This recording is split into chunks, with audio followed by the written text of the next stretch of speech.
não é ensinar um jovem, um professor, a pensar tal qual o computador. Não é isso. Que essa estratégia de fazer uma análise para solução de problemas de forma mais efetiva. Tanto professores quanto alunos, por formarem gerações diferentes, eles têm um entendimento, um letramento digital, né, um pouco diferenciado. Muito caminho a ser trilhado dentro desse contexto da inteligência artificial. Eu vou usar o ChatGPT como um consultor socrático para aprimorar o meu discurso. Então, é necessário sim uma ação nesse sentido para poder organizar esse setor. Ensinar computação vai muito além de mexer em computadores. É uma forma de ensinar um pensamento mais estratégico, lógico, organizado, criativo, que requer também desenvolver habilidades socioemocionais. Saber lidar com tecnologias como o ChatGPT é um exemplo desse desafio. E como ensinar isso para professores, tutores e docentes? Na série sobre o futuro da educação à distância no Brasil, o canal do NB recebe hoje o professor Ricardo Praciano, um especialista em educação à distância, mestre em educação pelo NB, que tem se dedicado a esse tema voltado justamente para a tecnologia educacional e a formação continuada dos docentes. Professor Ricardo, muito grata pela sua presença e eu aprendi muito pesquisando aqui para essa nossa conversa. E o senhor fala de um tema que é chamado pensamento computacional. Confesso que ainda não tinha visto esse termo, né? De onde é que ele nasceu e, na verdade, onde é que começa essa sua paixão pelo EAD? Júnior, muito obrigado pela oportunidade. O pensamento computacional é uma das áreas da BNCC Computação, né? Um documento que foi divulgado em 2023 pelo MEC, a partir de alguns estudos com especialistas, que é uma das 3 áreas envolvidas. O pensamento computacional, um nome sofisticado, difícil, né? Um nome sedutor, mas na realidade o que ele trata não é ensinar um jovem, um professor, a pensar tal qual o computador. Não é isso. É utilizar os princípios de organização, de classificação, de análise, para estabelecer uma solução de problemas, por meio de solução de problemas que podem colaborar no aprendizado do próprio aluno. Então, pensamento computacional visa a ensinar estratégicas, uma abordagem mais técnica, que mostra como solucionar problemas de forma efetiva, ensinando por classificar o problema, separá-lo em unidades menores, analisar as oportunidades de melhoria e aí codificá-lo, né? Codificá-lo de uma forma que seja tanto compreensível tanto para mim, para você, quanto eventualmente, futuramente, se houver necessidade de codificá-lo no computador. Então, por isso que tem essa abordagem, esse nome computacional. E essa é uma habilidade que está definida que os professores brasileiros devem ter. Sim, é uma das estratégias previstas na BNCC, que é organizada em 3 grandes campos, e esse é um deles, dos quais que estabelece que uma das estratégias a adotar no ensino fundamental, anos iniciais e finais de ensino médio, é o desenvolvimento da competência de pensamento computacional, que é essa estratégia de fazer uma análise para solução de problemas de forma mais efetiva. Então, é esse conhecimento, esse saber que está por trás dos algoritmos que hoje, né, eles controlam as nossas vidas no sentido de as plataformas, as redes sociais, tudo que a gente faz, nossos padrões são identificados, né, e a gente é conduzido aí por meio dessa tecnologia para ter algum tipo de atitude, tanto na forma de aprender, né, vídeos recomendados pelo YouTube, eles trazem ali um algoritmo, um padrão daquilo que eu gosto de estudar, daquilo que eu gosto de ouvir, nas redes sociais, na própria busca que a gente faz, né? Sim, é verdade. Os algoritmos que estão por trás de todos esses sistemas e dispositivos digitais que fazemos uso se valem de estratégias de inteligência artificial, por exemplo, para identificar por meio de estatísticas as nossas preferências, os nossos gostos, e aí a partir disso fazer indicações de conteúdo, de leitura, de vídeo, de material que possa ser aliado aos interesses que a gente desenvolve. E isso é um aspecto que também é colocado na BNCC, a análise crítica desse tipo de de oferta, né, de condutas que são apresentadas. É necessário um olhar crítico para até validar o que é verdade, o que não é, se aquele conteúdo é apropriado ou não para a pessoa que está recebendo, para aquele jovem que está consumindo aquele conteúdo. O senhor se especializou nessa formação do tutor, né, desse professor facilitador, para mediar tecnologia no aprendizado. Como é essa experiência? Qual é o grande desafio? A educação à distância, como o meu caro amigo João Matar mencionou, é uma modalidade de educação que já existe há muito tempo e que foi evoluindo juntamente com as tecnologias, né? E com a tecnologia digital, internet principalmente, ela proporciona uma forma de otimizar o trabalho do tutor, porque por meio de ferramentas digitais, automatizando certos processos administrativos, o tutor tem condições de estabelecer, identificar perfis de aprendizagem diferenciados dentro de um contexto de alunos dos quais ele trabalha e aí oferecer aquela trilha de aprendizagem mais adequada para aquele aluno. Então, nesse contexto, as ferramentas de natureza digital e tecnológica têm uma grande contribuição a oferecer para a educação à distância em especial. O senhor pode dar um exemplo prático de como o senhor usa isso com seus tutores, né? Porque uma coisa é eu navegar pelo celular, outra é eu acessar, né? Fazer as operações por aqui, pelas plataformas, pelo computador, tanto para o aluno quanto para o professor. Onde é que a gente desamarra esses nós e como? Bom, a minha atividade principal há alguns anos na secretaria é trabalhar com a formação de docentes na área de tecnologia educacional. E dentro desse contexto, a gente já observou que tanto professores quanto alunos, por formarem gerações diferentes, eles têm um entendimento, um letramento digital, né, um pouco diferenciado. Os jovens das gerações mais recentes, que já estão na fase de escolarização, têm uma habilidade muito maior de uso de ferramentas como o próprio celular. Usam somente 2 dedos para digitar e tudo mais. Mas quando se deparam com o uso de um computador, com teclado e com uma estratégia de operacionalização um pouco diferente, eles ainda se equivocam um pouco, têm um pouco de dificuldade. Por exemplo, inscrições em alguns certames nacionais que eles têm que se inscrever. Muitos alunos apresentam certa dificuldade de usar, às vezes, o mesmo site que ele usaria no celular, no computador ele se equivoca um pouco, precisa de auxílio.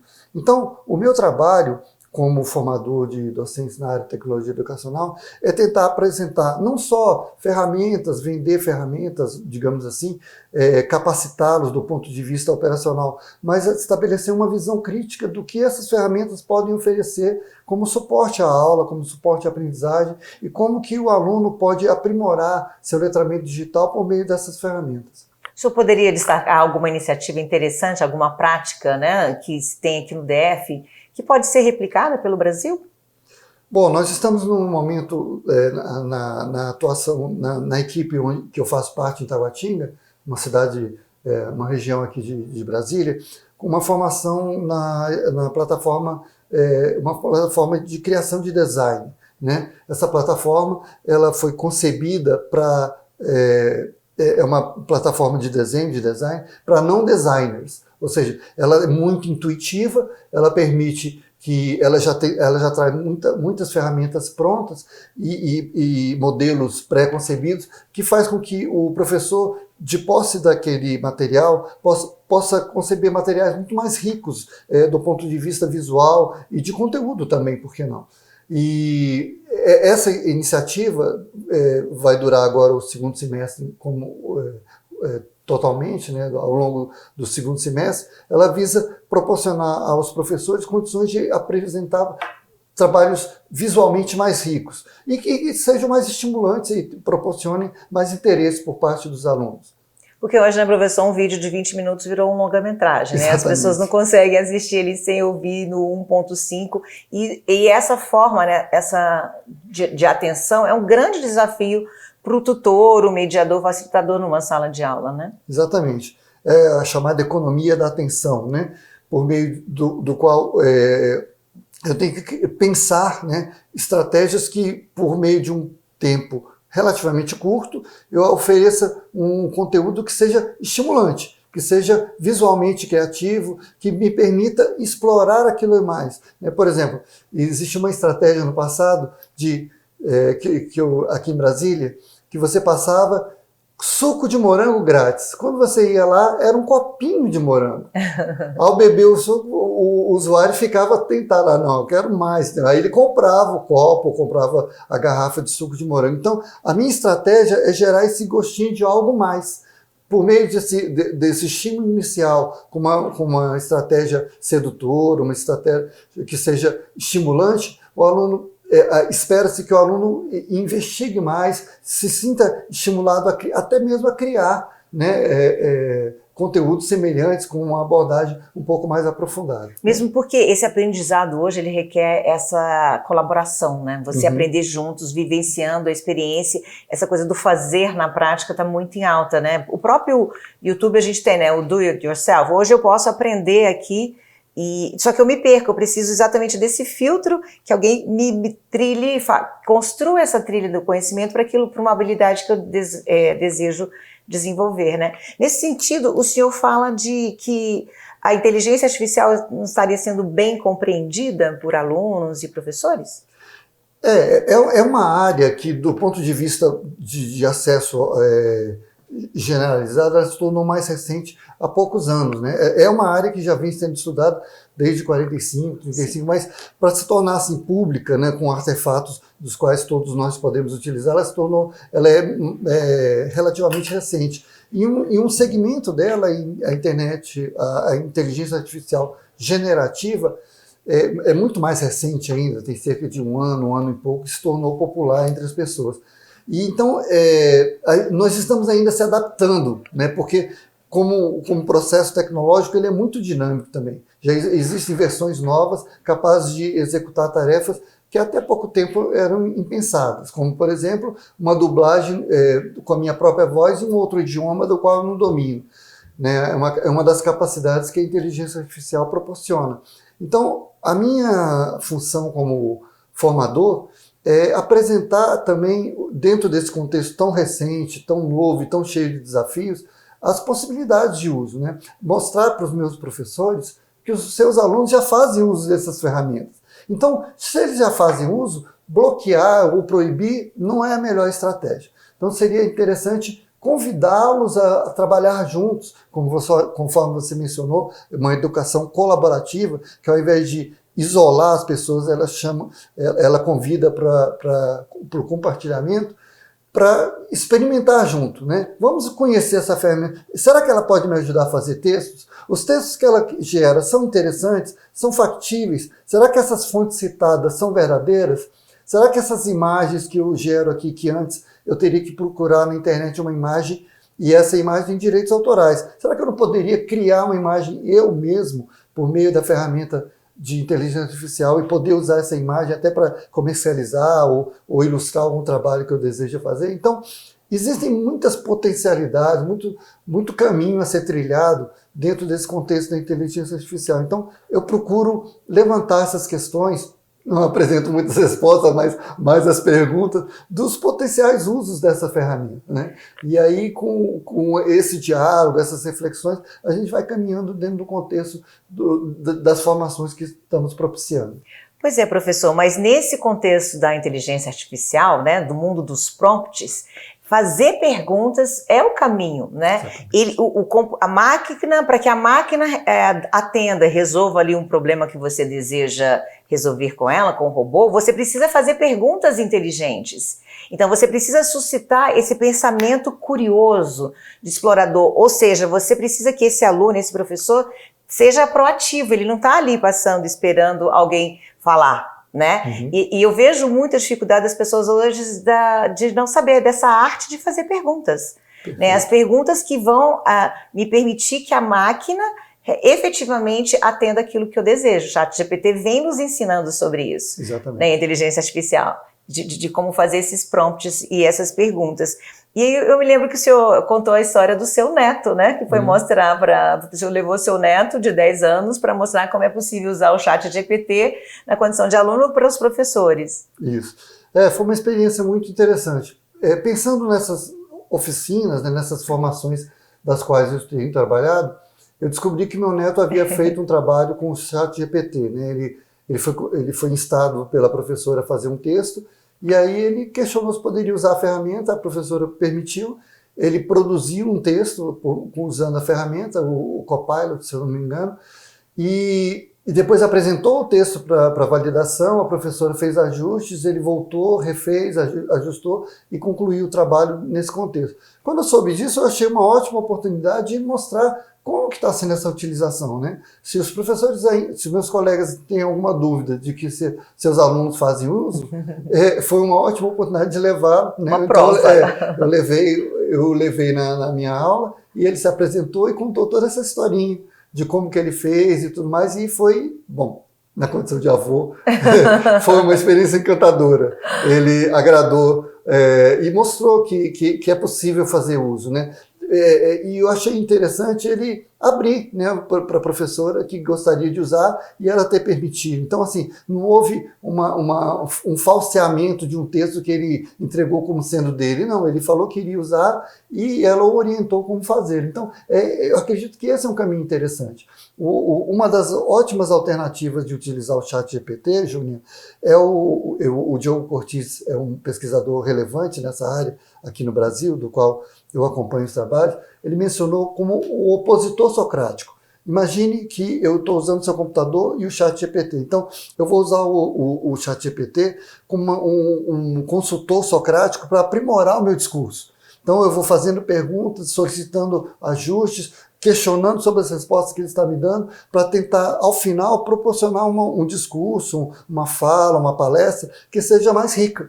Né? E nesse aspecto ele é muito útil, mas como na obra do Lewis Carroll, quando o gato pergunta para Alice onde ela quer chegar e ela não sabe ao certo, então ele fala qualquer caminho serve, então eu preciso saber onde eu quero chegar. Preciso saber que tipo de conteúdo eu quero apresentar, onde eu quero, quais são os meus objetivos. Sabendo disso, a ferramenta é muito útil. E mais ainda, né, de você ter o poder de usar o seu tom de voz. Então, faça um texto mais coloquial, que tenha a ver comigo, Exatamente. Que seja mais gentil, né? Então, seja mais acadêmico, seja mais informal. Mais formal, menos informal. E tem um detalhe, o senhor acredita que os professores têm motivos para se preocuparem ou terem medo de serem substituídos? A profissão do professor está em xeque nesse momento? Ótima pergunta, Júnior. Foi uma das perguntas que eu fiz no meu mestrado. Né?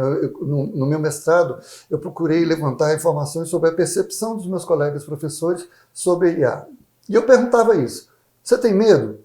Você debate esse assunto na sala de aula? Você acredita que a IA pode representar um risco à sua profissão? Naquele momento, em 2020, 2021, a maior parte dos professores entrevistados não tinha receio, não relatou medo quanto a isso. Os medos apresentados, os receios, né, as preocupações, diziam respeito mais aos critérios éticos, como utilizar bem essa ferramenta, mas se sentir intimidado com a potencial substituição dele, indivíduo, por uma máquina, a maioria deles relatou não ter essa preocupação. E eu acredito também nisso. Né? Ele pode ser uma ótima ferramenta para me ajudar a me tornar um professor melhor, se eu souber onde eu quero chegar. Mas me substituir pura e simplesmente, eu acredito que ainda está longe essa possibilidade. E de onde começou essa sua paixão? Né? Você poderia ter investido em tantos campos nessa área de educação, foi para a educação à distância. Eu, desde muito cedo, eu sempre gostei de ficção científica. Assim, é o tipo de literatura que sempre me chamou muita atenção. Ao realizar aqui no Senado, por exemplo, eu tive uma oportunidade de trabalhar entre 2003 e 2005 com educação à distância no projeto Interleges. Foi uma experiência muito rica na minha vida profissional e pessoal.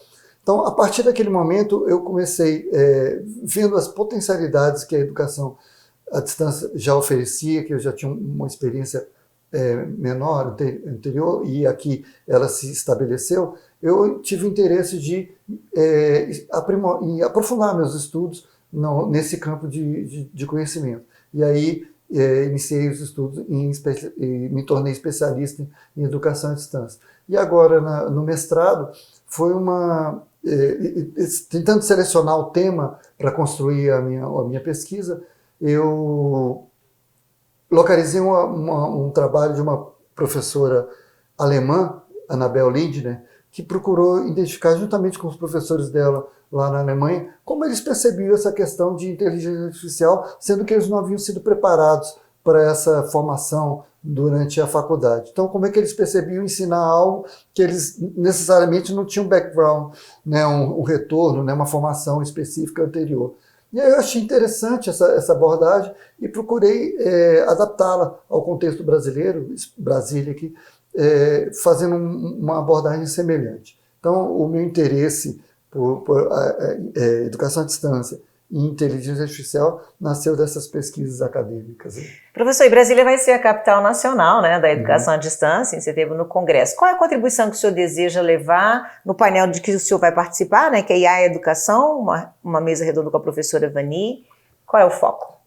Pois bem, o professor, por meio do professor João Matar e a professora Vani, nós fomos convidados a apresentar resultados práticos, como eu estou mencionando aqui para você, né? Estratégias que a gente já adotou ou vem adotando no uso da inteligência artificial junto a professores. Então, a nossa mesa foi particularmente selecionada, eu até fiquei muito grato com isso, porque a gente tinha condições de apresentar o que a gente tem feito, né? Não só no campo teórico, as pesquisas em IA que estão sendo feitas em todo o mundo, mas o que a gente tem apresentado em termos de formação, de trabalhos junto aos professores, para que eles possam usar esses recursos junto aos nossos alunos e nossos estudantes. Então, a nossa mesa vai procurar trabalhar essas questões, contextualizar um pouco sobre IA e educação e o que nós temos feito aqui em Brasília nessas estratégias formativas que a gente vem desenvolvendo.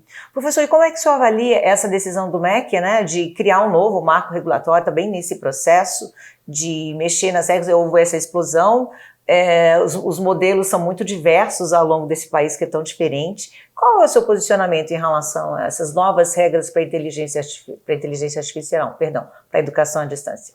Durante a minha experiência como educador na área de educação à distância, eu pude observar que, como em qualquer campo do conhecimento, qualquer ação humana, existem aqueles indivíduos, aquelas empresas que buscam se aproveitar das oportunidades sem alguns critérios éticos mais aprofundados. Então, há sim, infelizmente, iniciativas em EAD que são predatórias, às vezes oferece um valor módico, né, de mensalidade e tudo mais, para poder buscar aquele estudante que está ávido por uma formação rápida e talvez pouco crítico, achando que EAD seria uma estratégia mais simples, o que não é, mais facilitada, o que não é, e tenta buscar esses alunos no mercado.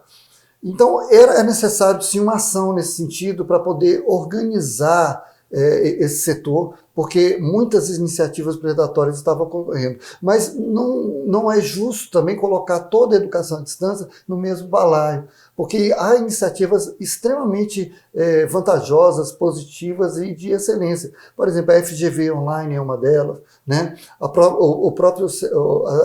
formação educacional que é desenvolvida aqui no Senado pelo ILB, Interleste, né? A ABED, ela congrega diversas organizações que são sérias, que são éticas e que desenvolvem um trabalho excelente. Então, é interessante separar, vou usar um chavão, o joio do trigo, mas existiam realmente algumas iniciativas ruins, só que elas não devem ser tomadas com a totalidade, né? Existem muito mais iniciativas de excelência, de qualidade do que não.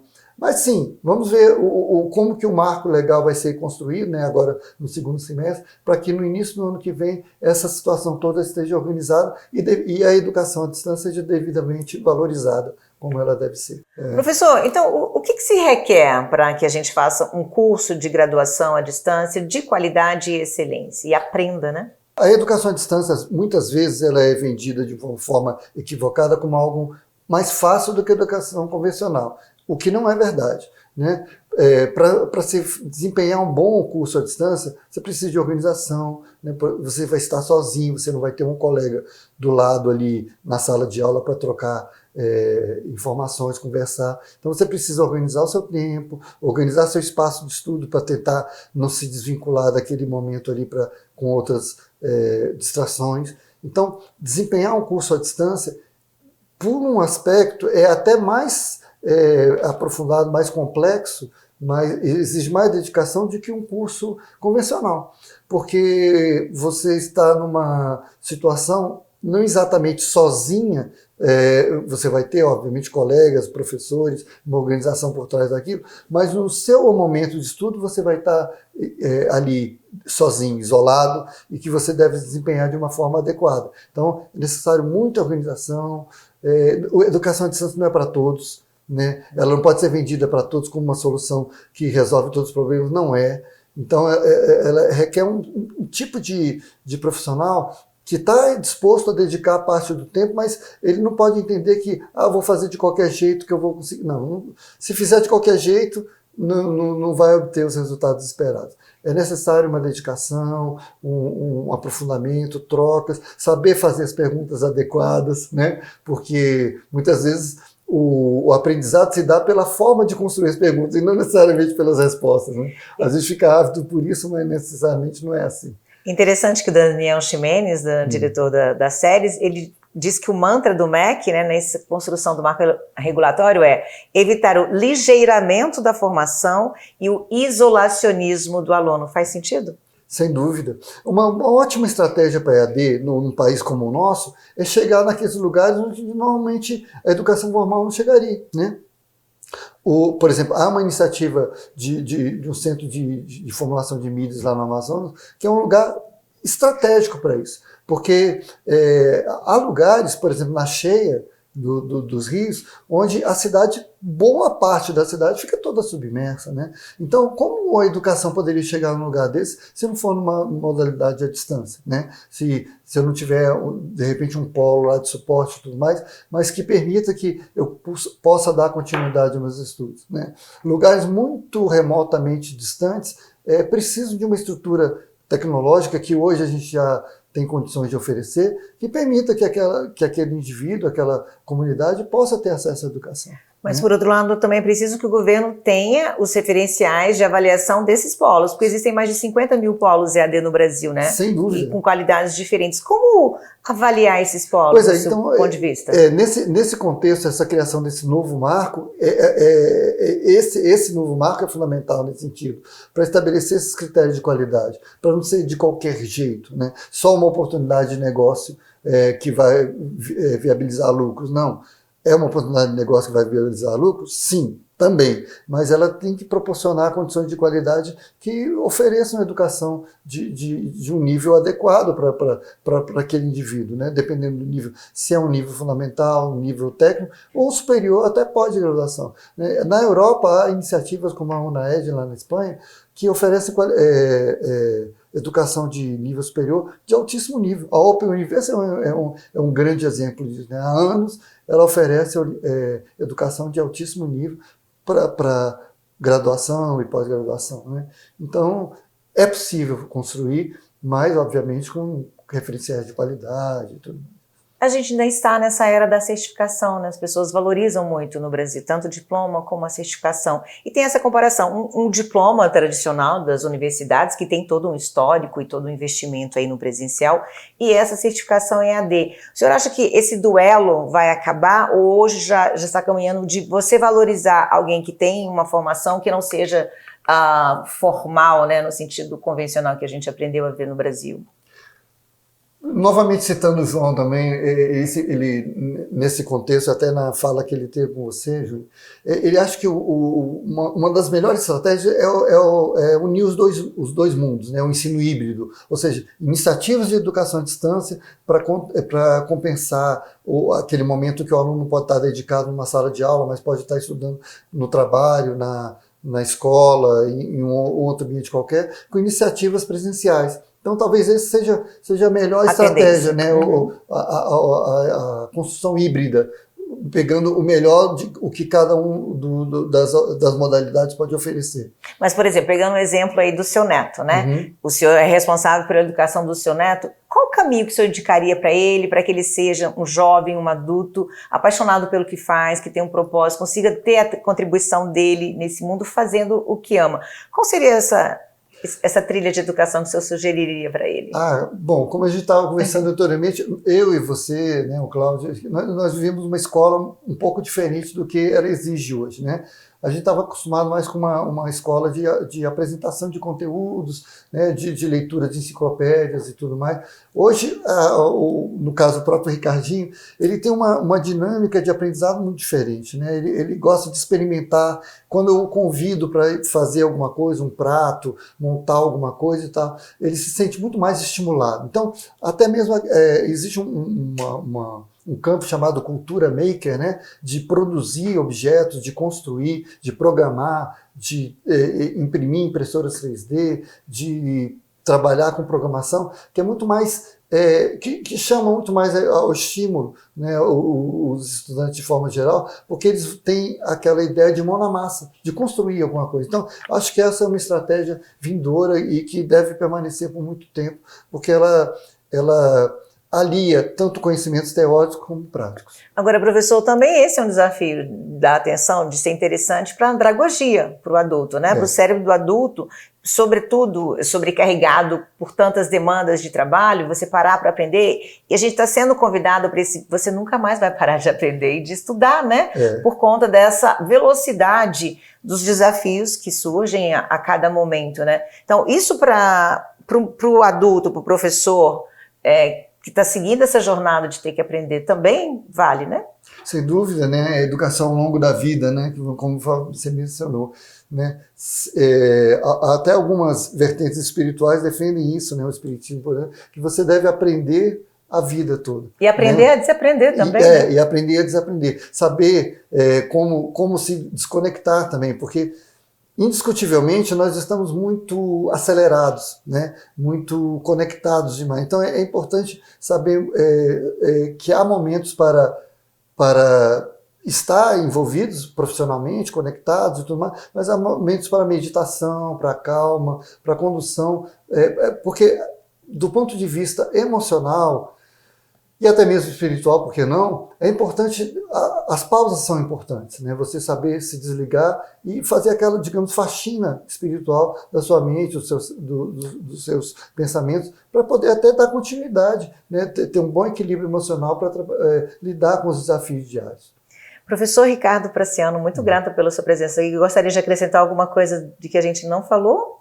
Não, só gostaria de agradecer a oportunidade, espero, né, que nos encontremos lá no congresso do CIAED, né, o 29º do CIAED, de 15 a 18 de setembro desse ano, lá no Centro de Convenções Internacional. Muito obrigado. Muito grata. Então, se você gosta desse assunto, né, a educação à distância, que é apaixonante, na descrição desse vídeo você vai ter os links para o perfil do professor, para o perfil do site da ABED, do Congresso, e traga sua contribuição, deixe seu comentário, que será um prazer para a gente do canal ILB, a Escola de Governo do Senado Federal. Até a próxima.